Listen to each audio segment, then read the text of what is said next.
Donc je vais donc donner la parole à Eric Huybrecht et le présenter.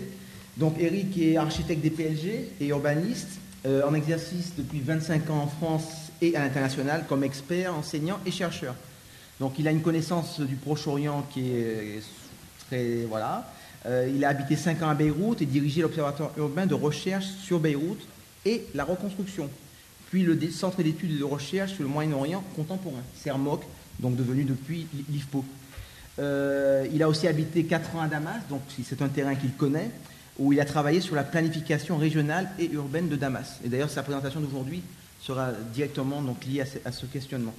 Aujourd'hui, il est actuellement en charge d'études de planification dans différentes régions du monde, à Alger, sur le littoral algérien, les espaces publics de Beyrouth, le parc naturel régional au Liban, à Rio de Janeiro, etc.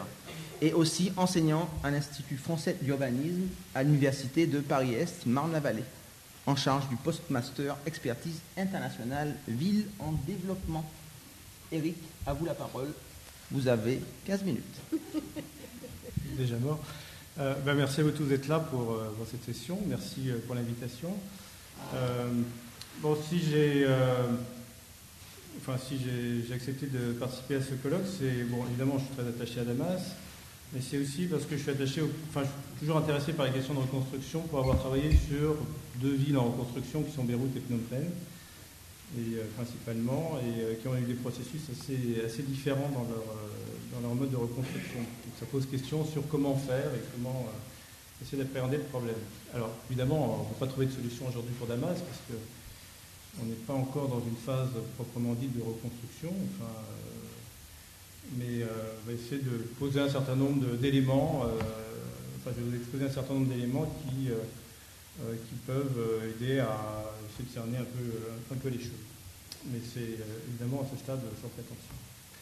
Donc, réfléchir à la construction de Damas, ça a été dit dans le papier de présentation du colloque, on peut toujours se poser la question de la pertinence de faire ça maintenant, alors que le conflit est loin d'être terminé. Je me suis dit, c'est des expériences de réflexion, d'anticipation, même de production de documents de planification à des échelles métropolitaines, mais sont assez, pas systématiques, mais sont assez fréquentes. En période de conflit, on pense à Londres en 1943, Beyrouth en 1985, qui a établi son schéma directeur, qui a servi pour la reconstruction de Beyrouth, malgré tout. On pense à Alger avec le grand projet urbain en 2000, qui était encore dans une période assez trouble, et on trouvera d'autres exemples sur la planète. Alors, ici, je ne vais pas vous présenter un programme de reconstruction, ce serait évidemment très prétentieux, parce que ça supposerait de travailler collectivement avec les instances décisionnelles, ce qui n'est pas le cas. En fait, les incertitudes pour parler de la reconstruction sont gigantesques, parce que nul ne sait comment ce conflit va se terminer, quelle partie va l'emporter, ou quelle alliance, quel équilibre politique va résulter de la fin du conflit. On ne sait pas non plus si le conflit s'arrêtera, je dirais, assez nettement, comme ça a été le cas au Liban, ou si le conflit va perdurer avec des périodes de tension pendant plusieurs années, comme c'est le cas en Afghanistan ou en Irak.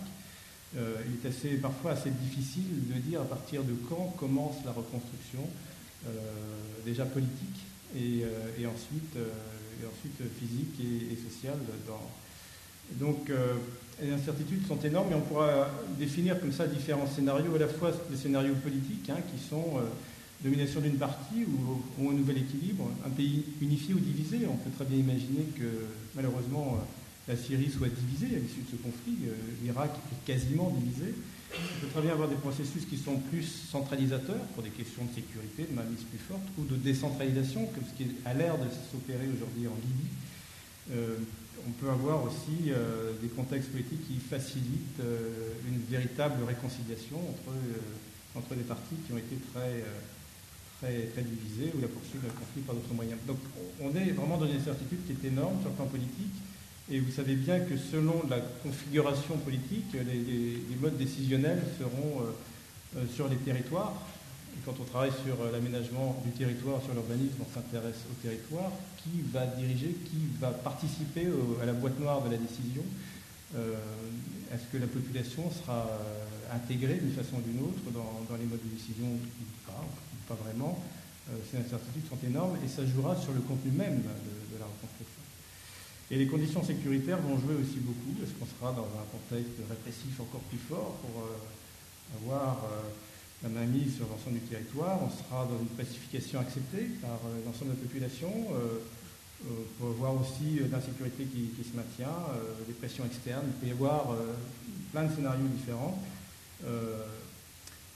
La seule chose qu'on pourrait dire, c'est qu'au-delà de tout ça, la reconstruction est un processus qui s'étale dans la durée, à la fois au niveau politique, évidemment social, parce que les déchirures sont fortes, et puis sur le plan physique, bien entendu. Les processus habituels de la reconstruction, tels qu'ils sont conçus par les grands bailleurs internationaux comme la Banque mondiale, se déroulent en 4 phases.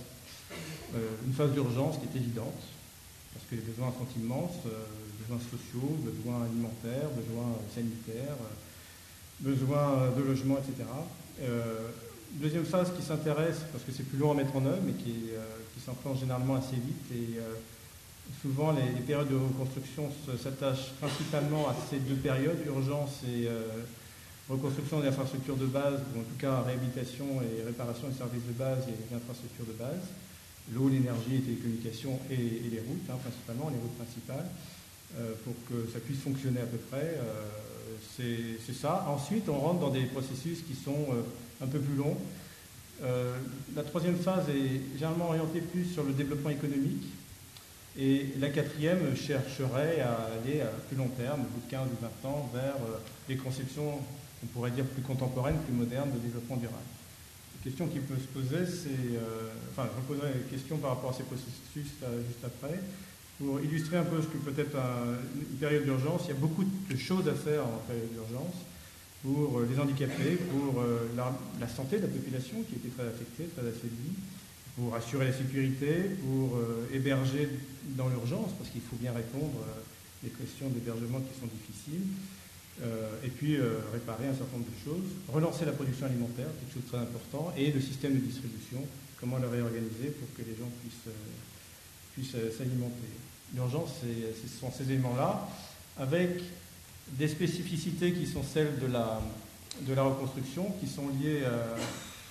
Les tensions ne s'arrêtent pas du jour au lendemain, bien évidemment, et on a un gros problème de retour de population, de populations déplacées qui ne reviendront jamais, et comment les intégrer dans de nouveaux territoires. Évidemment des questions d'armes, de gestion des démolitions, c'est un problème énorme. Sur Damas, on n'est pas au bord de la mer. Où mettrons-nous des tas de gravats, etc. pour en faire quoi? Comment les recycler? C'est des grosses opérations encore. Et d'autres aspects plus économiques. Donc, il va se passer beaucoup de choses dans ces moments, les 2-3 ans de cette période d'urgence. Et ensuite, on rentrera dans les processus qui seront plus classiques si on suit les processus habituellement présentés par les bailleurs internationaux. Moi, je ne suis pas persuadé que les processus tels qu'ils sont présentés par les bailleurs soient forcément les plus efficaces et les plus pertinents. La question qu'on peut se poser très rapidement, c'est est-ce qu'on ne peut pas avoir un processus optimisé qui s'oriente très rapidement vers une prise en compte beaucoup plus globale, moins sectorielle, du développement à la fois social, économique et environnemental, pour éviter un certain nombre d'erreurs qu'on observe sur beaucoup de reconstructions. Je peux prendre l'exemple de Beyrouth avec son plan de transport qui s'est réduit à un petit peu de bus qui n'ont pas fonctionné très longtemps et des voies routières, voire autoroutières en pleine ville qui créent des coupures urbaines. L'accès du Bois des Pins est devenu très difficile parce qu'il est entouré de trémies, de tunnels qui empêchent l'accès direct. Donc par exemple, on peut prendre des exemples aussi d'une reconstruction qui s'est attachée essentiellement au développement économique à Beyrouth sans se soucier ni des paysages, ni du patrimoine, bien évidemment, et qui a vu détruire un coup de construction de buildings n'importe où, un patrimoine naturel, paysager et bâti de grande qualité qui a été détruit pendant la guerre, mais aussi beaucoup après la guerre. Et donc, reposer la question des processus de reconstruction à l'aune d'une approche qui soit plus globale, on dirait l'approche aujourd'hui dominante, c'est celle du développement durable, paraît en même temps la possibilité de réduire aussi un certain nombre de coûts qui sont liés à une consommation énergétique hallucinante, une consommation de matériaux, de gestion des ressources naturelles qui sont qui sont souvent dilapidés par manque d'optimisation de l'ensemble du cycle de production et de consommation. Donc on pourrait très bien aller vers autre chose. Alors, on trouvera des constantes ou des continuités entre des projets définis avant-guerre et après, avant-guerre ou crise, je ne sais pas trop comment, de toute façon c'est... Mais avant la crise et après, pour des raisons qui ne sont pas forcément liées, les projets ne sont pas forcément liés à des porteurs politiques, ils le sont forcément, mais des fois les projets sont liés à des configurations particulières. Et si on regarde la carte de la Syrie, ici vous avez les grands axes, corridors de développement économique du pays, qui sont liés à des grands axes routiers, des grands axes traversants, et qui structurent le territoire. Et ces grands axes continueront de structurer le territoire encore après pour des raisons géographiques évidentes. Grosso modo, les liaisons nord-sud entre la Turquie et le Golfe, c'est une donnée forte. Donc il y a l'axe littoral et l'axe Alep, Homs, Damas. Et les croisements est-ouest passent par Damas, Irak, Damas, Beyrouth, Irak, Homs, la côte, Latakia, et puis la vallée d'Euphrate, Alep et Latakia. Et ces croisements, ces nœuds sont tout à fait fondamentaux et expliqueront le renforcement, quelle que soit division ou pas du pays, quels que soient les acteurs qui remettront en place la reconstruction. Ces données fondamentales structureront le territoire, quel que soit l'issue de la crise. Donc ça, il faut bien l'avoir en tête. On pourra se poser la question de la capitale. Sera-t-elle toujours à Damas? Sera-t-elle déplacée? Je pense que c'est un problème secondaire qui peut avoir des conséquences sur des poids de population, puisqu'il y a des fonctionnaires et des familles qui se déplacent, et des questions sécuritaires qui vont avec, mais ce n'est pas si fondamental que ça. Voilà. Et puis, il y a d'autres aspects. C'est pour ça que la réflexion de l'image de ce matin un peu caricaturale, on est sorti de la géographie. Même pendant le conflit, ce n'est pas vrai, parce qu'il y a bien des relations entre le conflit et la proximité de la Turquie qui favorise un certain nombre d'acteurs, par exemple, ou l'Irak et d'autres, ou du Liban, encore d'autres.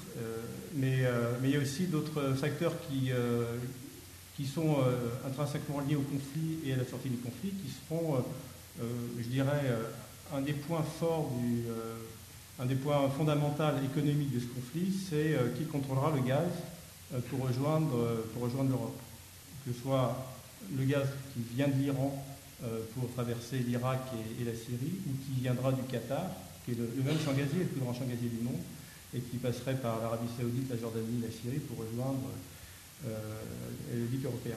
Mais cette donnée-là, fondamentale, qui est un contrôle politique pour un enjeu économique, est fondamentale pour le développement du pays. C'est-à-dire que la Syrie, au niveau économique, je pense que ce sera dit demain, son atout majeur pour son développement futur, au-delà de ses capacités d'alimentation à travers l'agriculture et du développement touristique, son atout majeur, c'est que c'est un carrefour qui permet de relier le Golfe à la Turquie et qui permet de relier l'Iran, l'Irak à la Méditerranée. Et c'est ce rôle de carrefour dont cherche à bénéficier le pouvoir syrien, que ce soit avant la guerre, et ce sera une donnée fondamentale qui apparaîtra encore après la guerre. Alors je continue sur des aspects de poids de population. Ici vous avez des perspectives qui avaient été envisagées avant la crise sur perspectives de développement du Grand Damas, Damas et Rive Damas. Donc, grosso modo 4 millions d'habitants, montant à 5-6 par la suite, dans une vision qui cherchait plutôt à rééquilibrer le territoire. Aujourd'hui, Damas, ça représente à peu près 20% de la population syrienne, aujourd'hui avant la crise. Demain, avec les déplacements de population, on n'en sait rien. On ne sait pas qui est parti, il y a eu des morts, et qui reviendra, et quels seront les exodes, etc. Il faudra revoir évidemment toutes ces hypothèses, mais Damas restera le principal pôle, le principal en tout cas bassin d'emploi du pays, par le poids de sa population, et le principal vecteur de développement économique par la diversité de sa main-d'œuvre. Donc c'est un point fort, ça restera un point fort, quel que soit le contexte dans la reconstruction. On aura évidemment, si vous avez une carte qui tente de montrer les zones d'extension naturelle de l'urbanisation en dehors de projets étatiques, c'est-à-dire où s'installent les maisons, avec ou sans règlement d'urbanisme, que ce soit du formel ou de l'informel. C'est généralement à proximité des projets urbains existants. plus ou moins loin, on les a évalués en fonction de la taille des villes. Et donc ça montre déjà une idée d'une structure du territoire sur la suite. Évidemment, Damas restera un pôle très très important et très dense, avec des enjeux qui seront portés sur l'équilibre ou la structuration de ce territoire. Structuration qui devra se faire de différentes façons. Quand on est sur un pôle qui fait 4 millions d'habitants, il a besoin de se structurer autrement que sur une ville monocentrique. Donc, il y aura besoin de créer des centres secondaires. Les processus étaient déjà engagés, ils resteront nécessaires pour des questions d'organisation urbaine. Les transports ne suffiront plus, les distances seront trop longues, les temps passés seront trop longs, etc. Il y aura besoin il y aura besoin aussi de rééquilibrer le territoire avec des centres secondaires, etc. Et il y aura besoin aussi d'agir sur l'environnement à travers des préservations des grands paysages. Ici, il s'agit des sites de montagne qui sont autour de Damas et la problématique de la ruta qui est bien connue. Donc, on a vu dans la carte précédente que les extensions maximum qu'on pouvait imaginer ne mangeraient pas toute la ruta. Une partie disparaît, bien évidemment, mais pas tout. Donc comment aménager ces espaces qui resteront encore ouverts pour garder des continuités et une activité agricole encore pérenne et utile pour alimenter la ville et permettre une activité économique qui soit solide. Donc ces éléments-là, ils seront plus ou moins portés par des politiques, mais ça reste un peu des évidences. D'autres questions qui vont se poser assez rapidement, Valérie ira beaucoup plus loin que moi sur ces questions plus d'urbanisme et de structuration de la ville dans la ville. C'est ici, vous voyez le centre-ville de Damas, un travail qu'on avait fait pour le gouvernorat de Damas en 2010-2011, quand on travaillait sur le plan directeur de la ville de Damas avec Habib Orbi au Liban et Ratib Olami. On a défini un certain nombre de principes d'aménagement du centre-ville pour préserver le patrimoine, pas seulement le patrimoine ottoman de la ville murée et ses faubourgs ottomans, mais aussi la ville jardin. On a élargi la notion du patrimoine au-delà de ce qui a été pris en compte dans la loi syrienne, pour prendre en compte l'ensemble du patrimoine, je dirais grosso modo jusqu'à la fin des années 50. Donc c'est la ville jardin, c'est les faubourgs ottomans, c'est Mojaline, c'est tous ces ensembles-là. Et essayer d'éviter un certain nombre d'erreurs qui ont été produites dans l'urbanisme ou qui étaient en train de se produire ou de commencer à se produire, des velléités de projets qui étaient proprement catastrophiques en plein centre-ville. Je donne un exemple, une tour entre la gare et le souk de Damas, Hamidiyeh, bien évidemment, à mi-chemin entre les deux, une tour de 40 étages, par exemple, sur la rue Nasser. Et d'autres projets du même type qui étaient prévus autour et dans la ville, ou un boulevard, le débat bien connu des Damascènes, l'histoire du boulevard des faubourgs nord des villes de Damas, qu'on essaie de limiter, qu'on essaie d'empêcher pour préserver ce tissu urbain qui est particulièrement intéressant.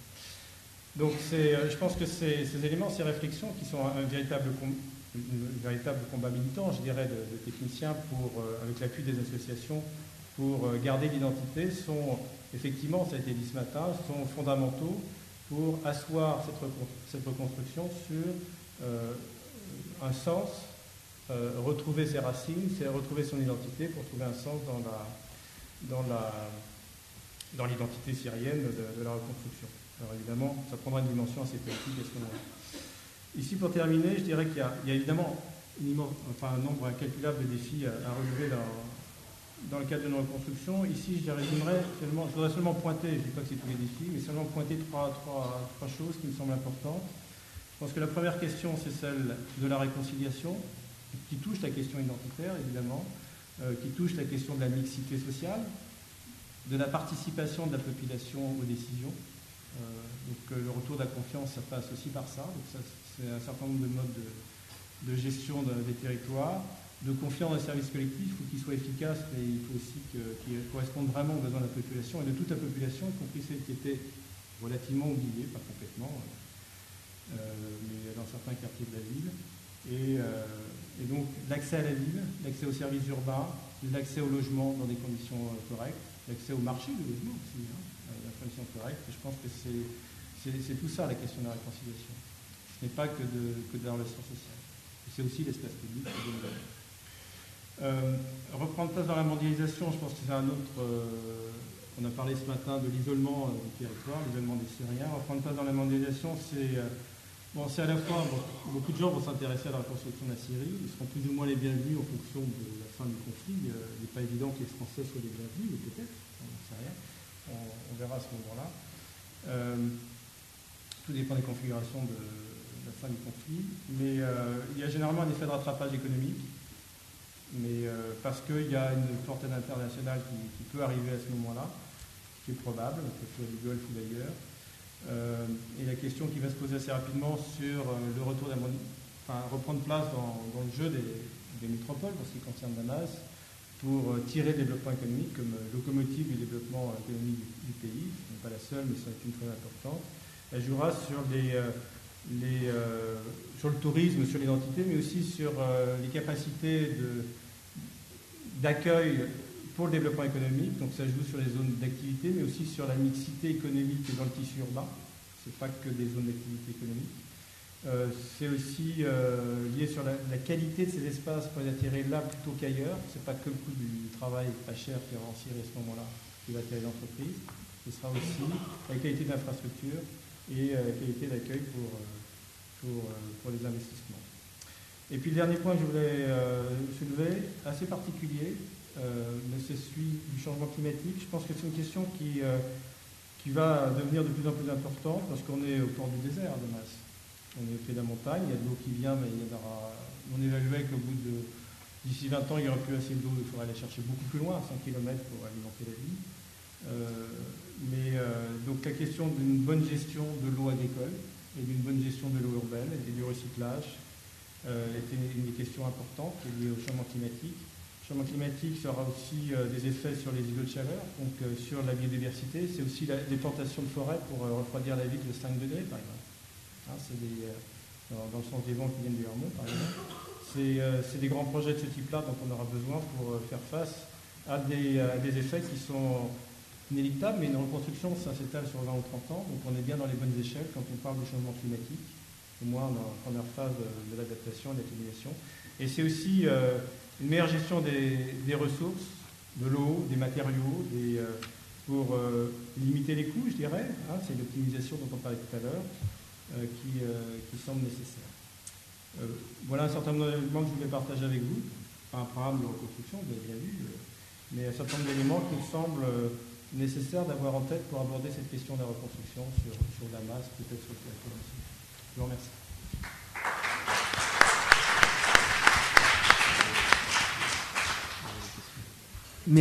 Merci Eric. Des questions? Pas de questions? Si. Attendez, avec le micro, toujours avec le micro, puisque nous sommes enregistrés. Je vous rappelle, tout cela sera référencé, traduit en arabe bientôt. Voilà. Oui, je voulais... Merci beaucoup pour votre conférence. Pardon. Oui. Très intéressant. D'accord.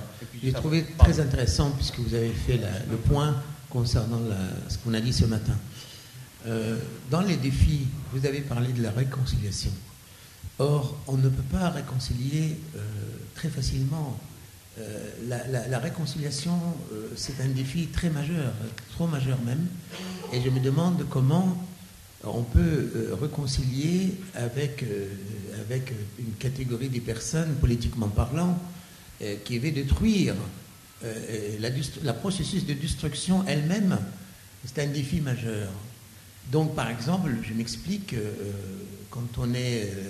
je ne prends pas la position de la Syrie, mais si on parle de l'Égypte, par exemple, il y a deux clans actuellement. Il y a les militaires, il y a l'État représenté par les militaires, et il y a de l'autre côté les frères musulmans. Et les frères musulmans utilisent la violence sévère. Peut-on faire une réconciliation avec eux? C'est impossible, presque dans l'état actuel. Et donc ma question, en fait, cette réconciliation, qui est un défi majeur, effectivement, peut se faire par, effectivement, l'urbanisme et l'architecture, et grâce à votre conférence assez consistant et cohérent. Il faut plutôt parler de sécurité interne, que ce soit pour le tourisme ou pour l'identité ou pour même la reconstruction de Damas, que d'une réconciliation, parce que le mot réconciliation, très vague et non spécifique, peut-être, c'est une question que je me pose aujourd'hui. Merci. Est-ce que tu pouvais faire regrouper les questions ou répondre? Je peux répondre. Oui. C'est évidemment, si j'ai dit que c'était un défi, c'est que c'était pas simple. Vous imaginez chez les Khmers rouges, enfin chez les Cambodgiens, ce que ça a été et ce que ça représente encore aujourd'hui, une réconciliation difficile. Bon, évidemment, ça rentre dans un processus politique d'abord. S'il n'y a pas de décision politique, il ne peut pas y avoir de réconciliation sociale. On n'est pas forcément dans les mêmes temporalités entre une réconciliation politique qui est actée par des décisions et une réconciliation sociale qui est parfois très lente.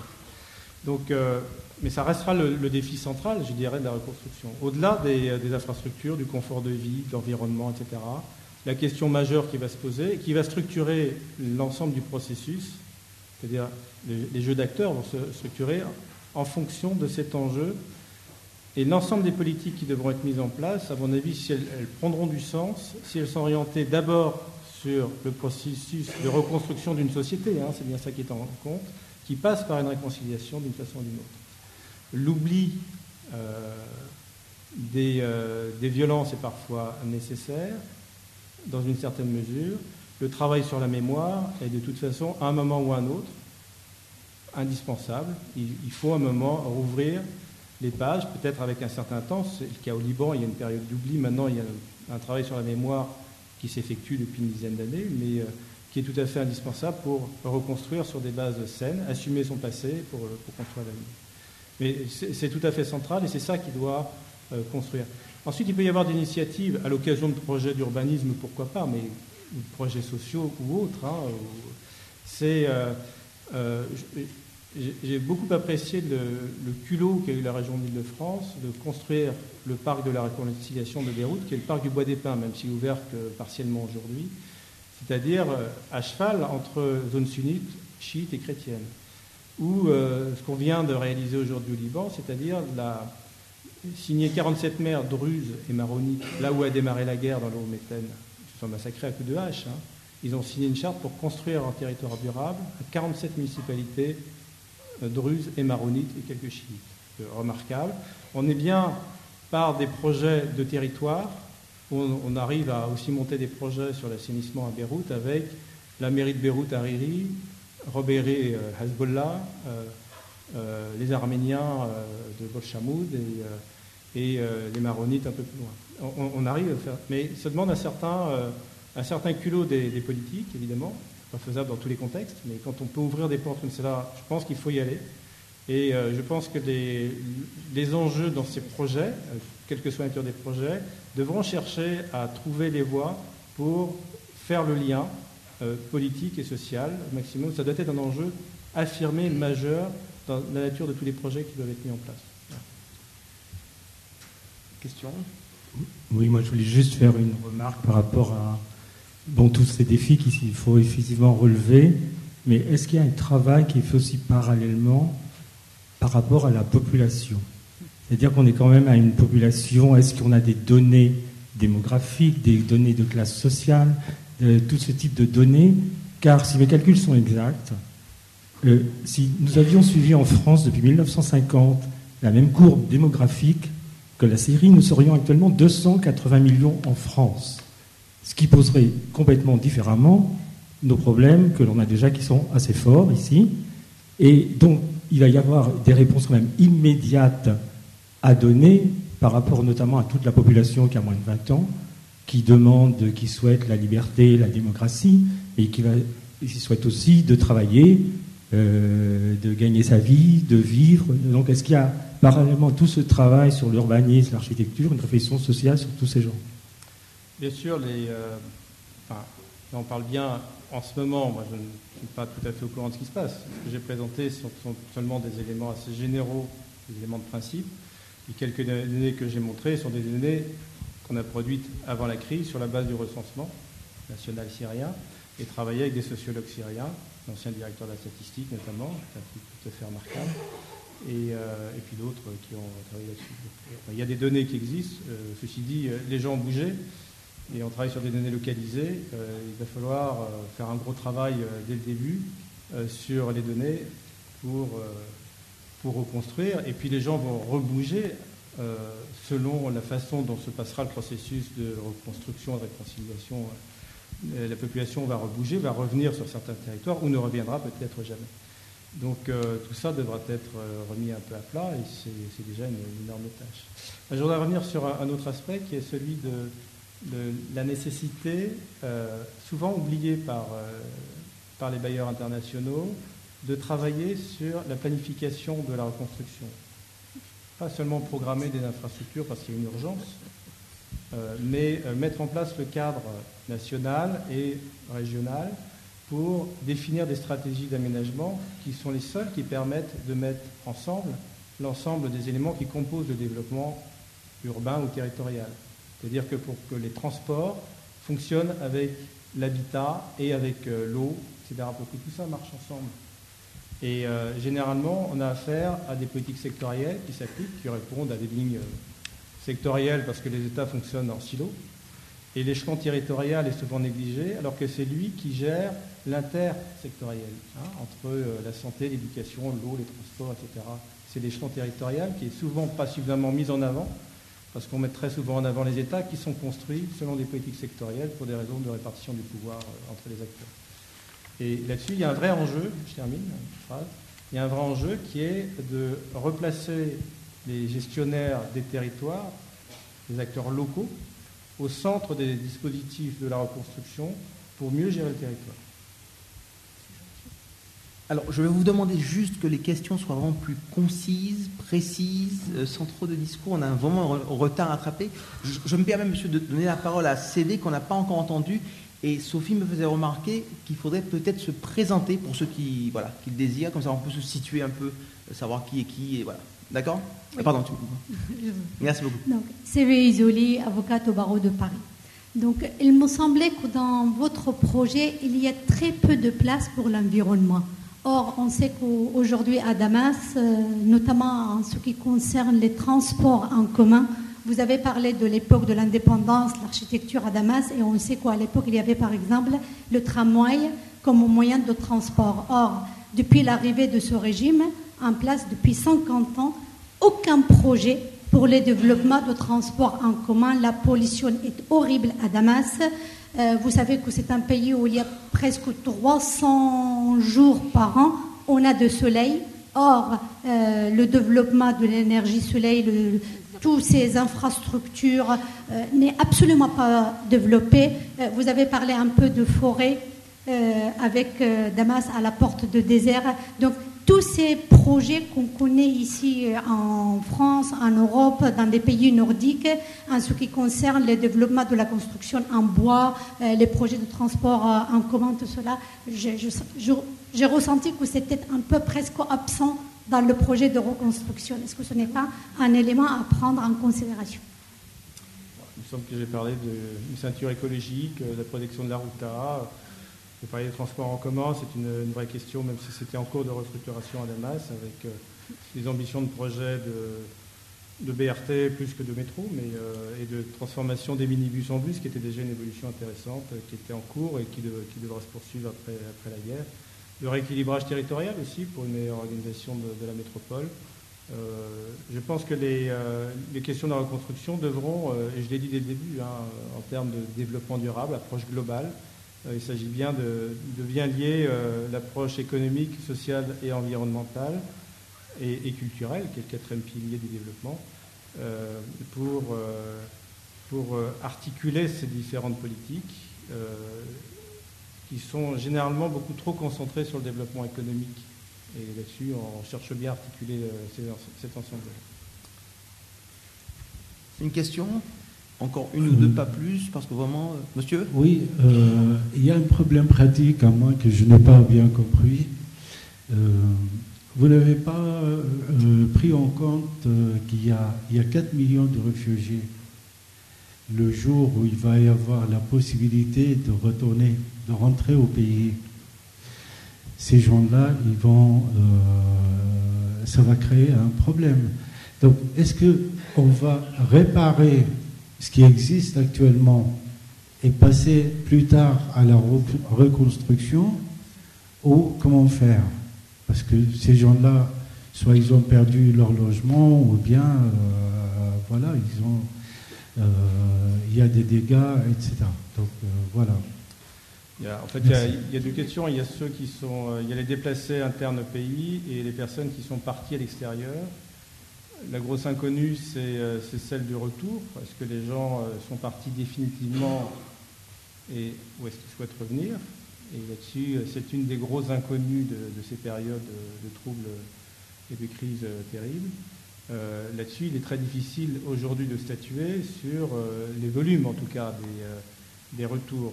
On a une idée très approximative des gens qui sont partis, mais ensuite, la deuxième question qui se posera, mais il est impossible d'y répondre aujourd'hui, je dirais.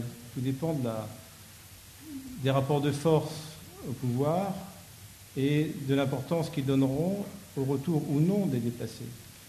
J'étais frappé au Liban de voir que la politique de retour des déplacés, qui distribuait de l'argent pour reconstruire les maisons, s'est faite de façon pas toujours très équitable, je dirais, et avec des contraintes locales qui cherchaient à éviter le plus possible le retour de certaines catégories de population.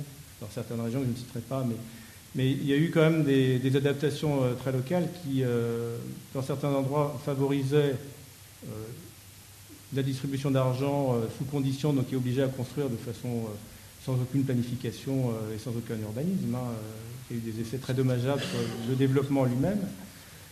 C'est-à-dire que l'approche n'était pas globale, l'approche était purement clientélaire et nécessaire pour indemniser les gens, ça, il faut bien le reconnaître, mais avec des approches locales qui ont été très très contradictoires entre un retour effectif ou un retour quasiment impossible à cause de certaines contraintes qui étaient rajoutées, dont des contraintes environnementales, qui ont été un outil pour empêcher les gens de revenir.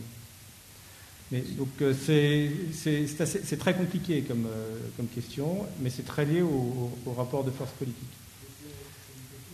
Juste, c'est la question centrale de la réconciliation, c'est-à-dire on veut se réconcilier avec qui?